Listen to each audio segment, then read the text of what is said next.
Well, here's a lovely story I heard the other day, concerned a visitor to Israel. In fact, on the road to Bethlehem, when she came across three shepherds coming from different directions, each leading their flock.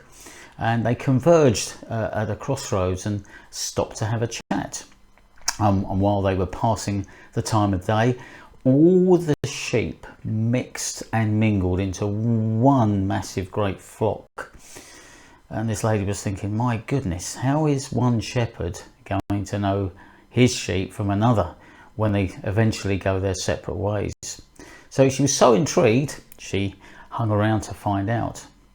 Well, after a while, the three fellas had finished their chat and they put their caps back on and got up and started on their separate ways. They called out, strode off, and the flock separated, each one following their own shepherd.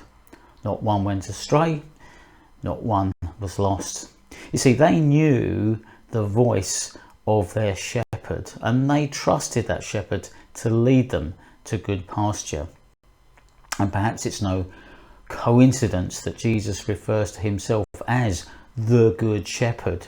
And that picture perhaps of Psalm 23 comes to mind, leading us through the valley of the shadow of death to quiet waters and green pastures, to a place of rest in eternity with God himself.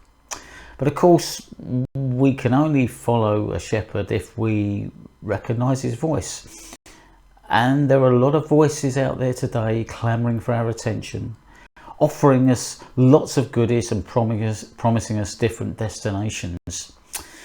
Which shepherd are you following? Can you be sure of what's on offer? Can you be certain of the destination?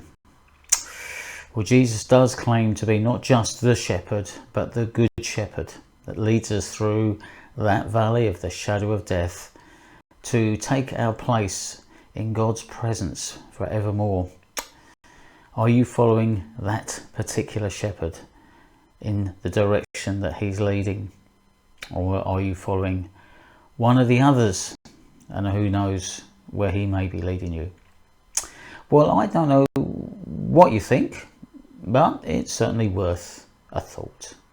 But for now, do take care, stay safe, and thank you for listening.